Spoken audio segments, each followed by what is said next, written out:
we are celebrating the 79th anniversary of the Roswell UFO incident. This is a special, comprehensive broadcast. So we're starting, and I hope you enjoy this. Hello, and welcome to the UFO Files. I'm your host, Hollywood D, and this is exciting for so many reasons. Tonight, our entire focus shifts as the Pentagon executes an extraordinary gesture in transparency. We'll get this on the monitor later, but this is the third drop, the third batch from the DoD, the Pentagon, the Department of War, Department of Defense. The Department of War has officially launched the Pursuit Task Force database, unsealing a massive batch of declassified UFO and UAP records. On orders from the White House, Defense Secretary Pete Hegseth confirmed releases are now dropping on a rolling basis. The unprecedented disclosure spans 40 high-level files featuring declassified videos, audio codes, and sensitive documents from the FBI, CIA, and NASA. Included in the tranche is chilling evidence from a military aviator describing a mysterious object unlike anything seen in 28 years of service. Experts argue that while the initial batch of materials remains unexplained, the broad disclosures land in a historic window. This explosive timeline adds fresh intensity to a century-old mystery, reigniting cold cases on a major anniversary. Tonight, we mark the 79th anniversary of the Roswell UFO incident. This episode is dedicated to civilians, the military, researchers, and everyone who finds UFOs, UAPs, and paranormal phenomena compelling. It all began 79 years ago on July 2nd, 1947, in Roswell, New Mexico. Witnesses reported strange lights swarming the sky in the weeks leading up to the alleged crash. As the nation reflects on both the recent declassifications and the Roswell milestone, the research community is mourning the loss of two dominant voices. Former British Ministry of Defense UFO investigator Nick Pope passed away at age 60 on April 6th. Before his death, Pope heavily advocated for modern forensic science at the crash site, forever labeling Roswell as ground zero of the phenomenon. Just 2 weeks later, on April 20th, paranormal author and UFO researcher David Wilcock tragically passed away by suicide at age 53 in Colorado. Wilcock constantly merged the 1947 Roswell incident into his broader theories on extraterrestrial disclosure.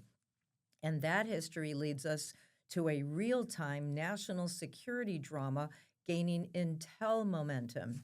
An unverified missing scientists conspiracy theory alleges that the FBI is auditing the recent disappearances of 10 to 12 defense researchers. Though federal investigations find no proof of a coordinated plot, one active disappearance has captured congressional interest. Retired U.S. Air Force Major General William Neal McCasland remains missing. He previously commanded the Air Force Research Laboratory at Wright-Patterson in Ohio and the Phillips Research Site at Kirtland in New Mexico. Due to his highly classified clout in space weapons programs, podcasters and documentarians note that members of Congress were legitimately seeking to question him regarding secret UFO records. The 68-year-old disappeared on foot from his Albuquerque home on February 27th.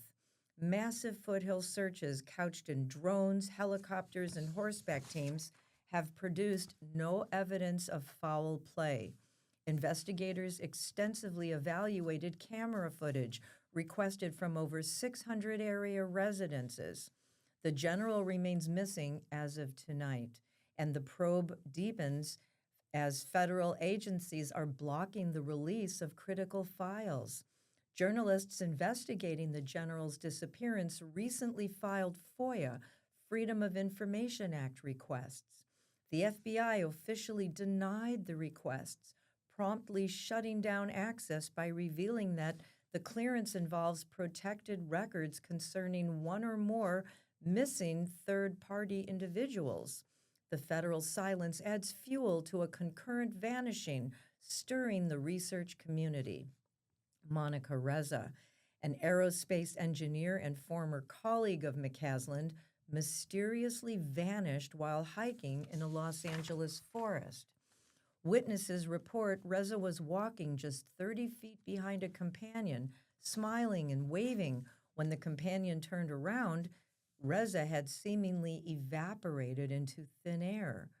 While investigators probe national security vulnerabilities, the general's wife, Susan Wilkerson, clarified that her husband did not have dementia and he was not confused or disoriented. She noted he retired nearly 13 years ago, making it highly unlikely he was abducted to extract outdated military secrets. In a social media statement, she deflected radical conspiracies with humor, suggesting perhaps the best hypothesis is that aliens beamed him up. We turn back now to the Pentagon paper trail, where a separate release was issued beyond the main task force drops. Back on June 12th, the Pentagon released a highly anticipated file concerning historic airspace encounters. But despite months of online buildup, the document yielded little substance.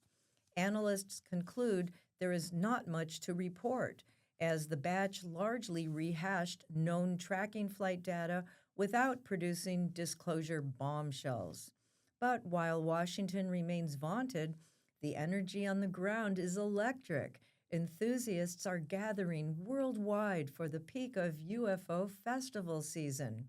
From the legendary Roswell UFO Festival in New Mexico to local expo gatherings, thousands of fans, investigators, and families are celebrating paranormal culture.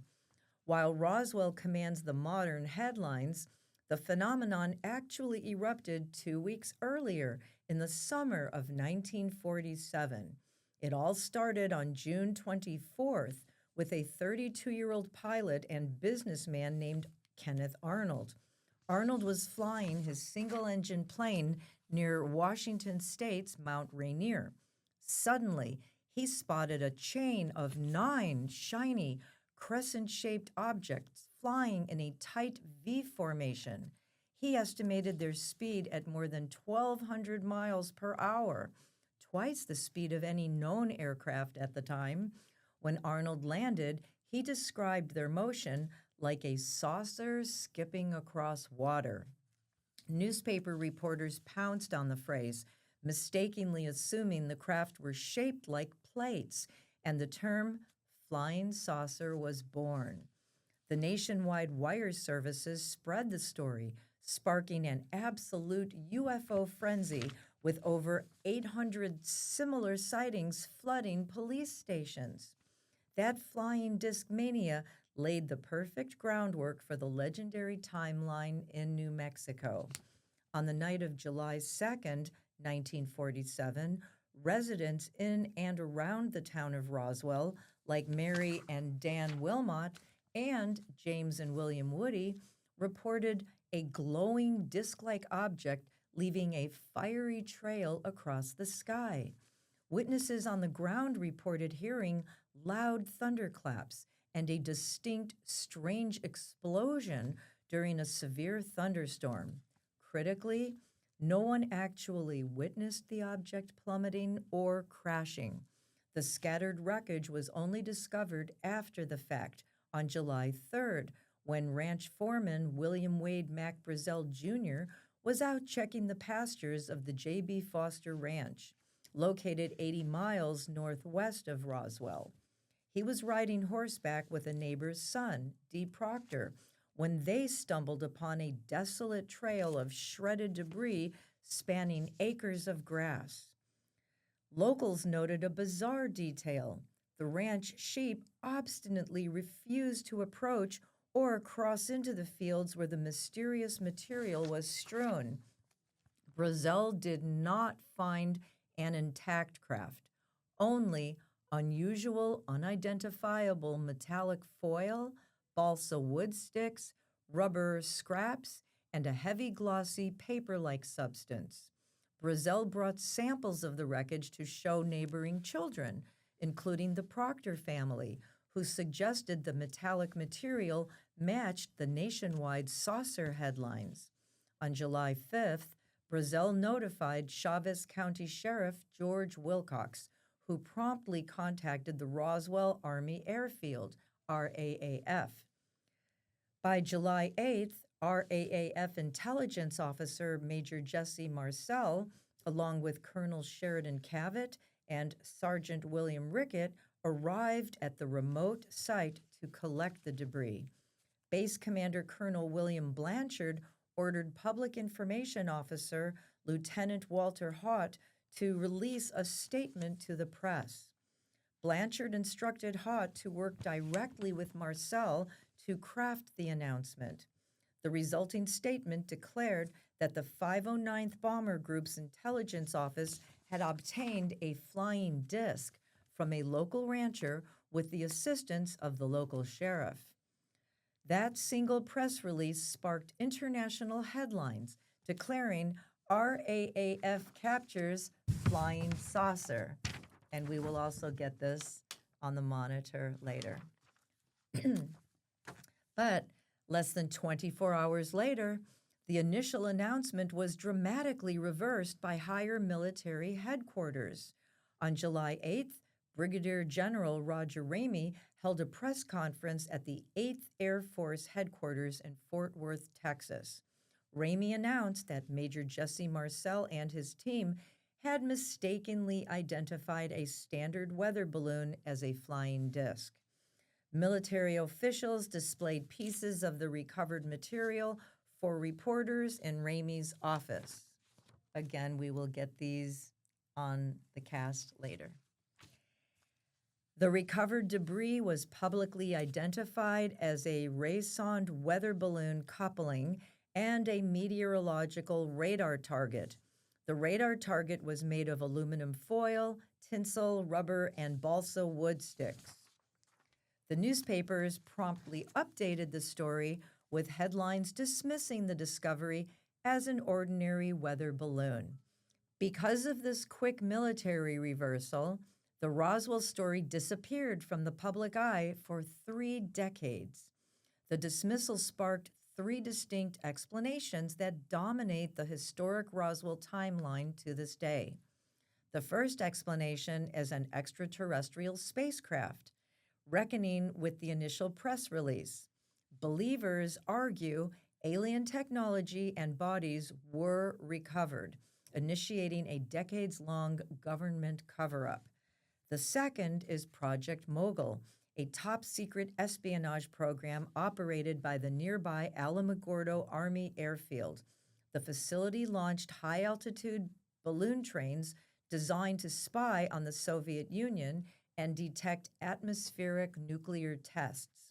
The third is a standard weather balloon used by the military as an immediate cover story to protect the classified atomic espionage mission.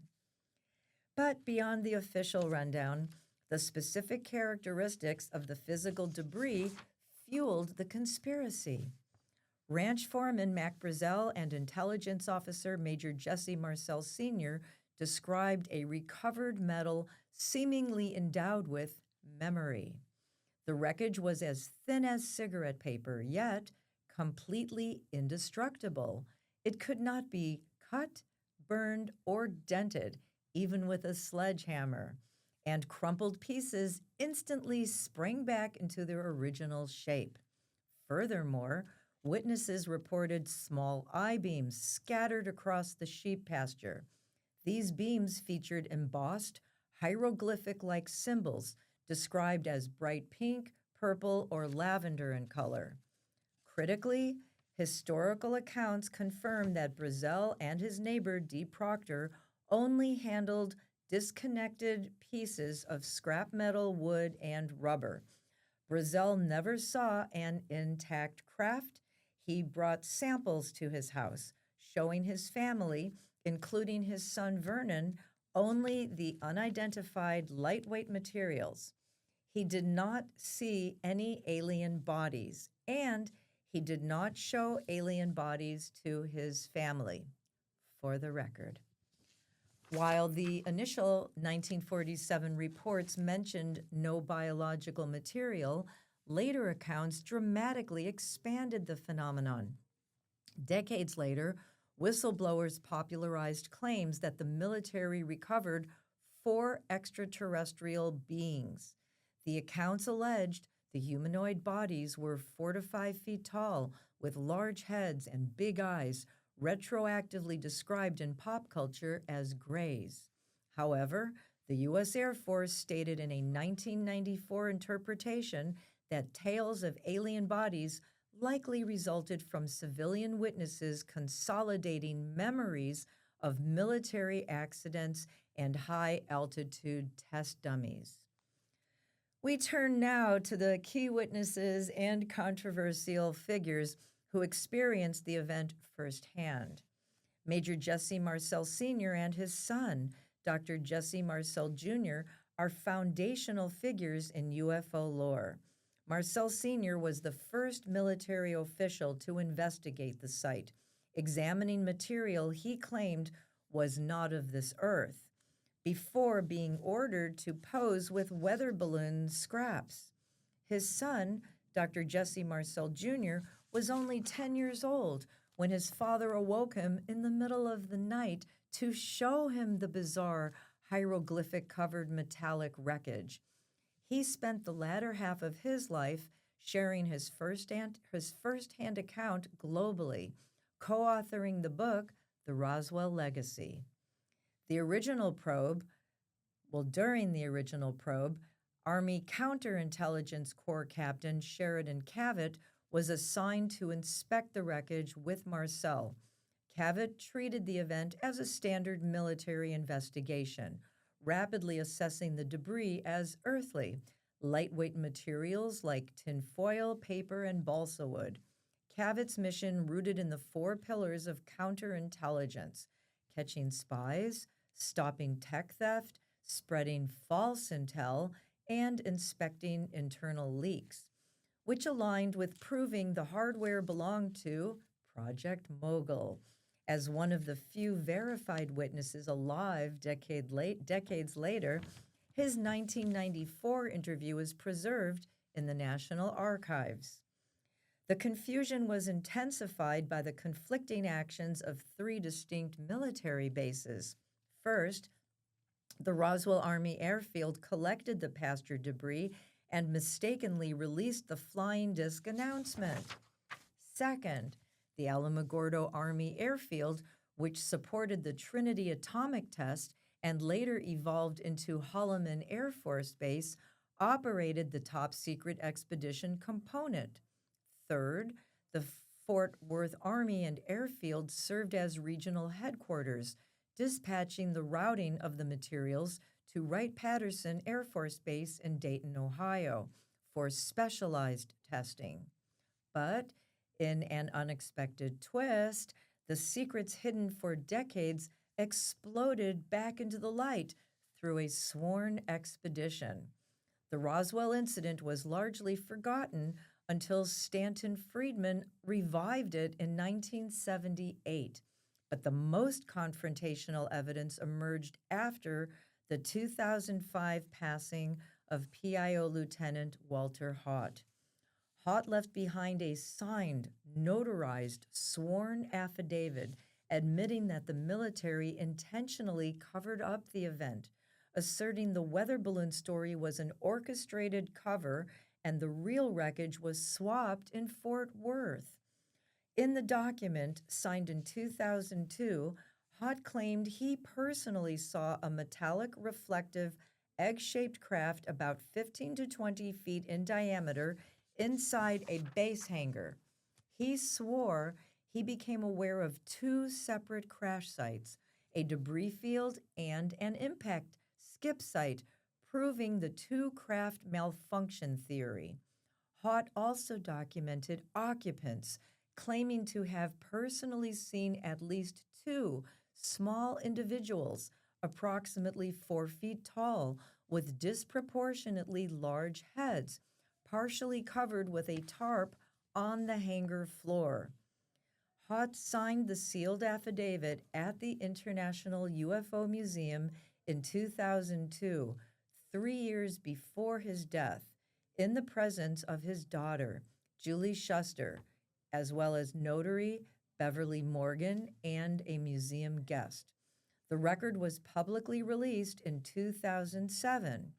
In 1991, Hott, along with his co founders, Glenn Dennis, and local broker Max Littell, co founded the International UFO Museum and Research Center in Roswell for the purpose of educating the public.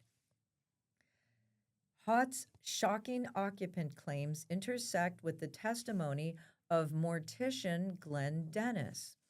Dennis claimed a base hospital nurse named Naomi Maria Self confided in him, tearfully describing assisting with the autopsies of small, non human occupants before she vanished on a transfer.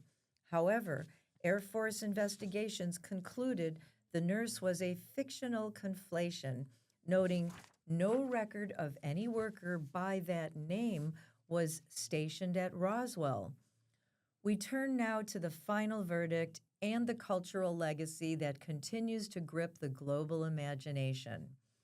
To confront the persistent theories, the U.S. Air Force issued two definitive reports in 1994 and 1997. The 1,000-page final record, Case Closed, concluded that no extraterrestrial vehicles or alien crews were ever recorded or recovered. The government officially clarified that the recovered debris came from the high-altitude espionage balloons of Project Mogul, designed to detect Soviet nuclear tests. Despite the Air Force artifacts, prominent alternative perspectives persist. The foreign spy aircraft theory suggests the event was a covert crash of an adversary's device, requiring immediate military containment. Concurrently, the alien craft theory maintains exotic materials and biological entities were secured, igniting a 79-year secrecy campaign. Regardless of the truth, the 1947 event cemented Roswell as the birthplace of modern ufology. The retraction transformed the term flying saucer into a global phenomenon, forever shaping pop culture, government transparency debates, and suspected cover-ups.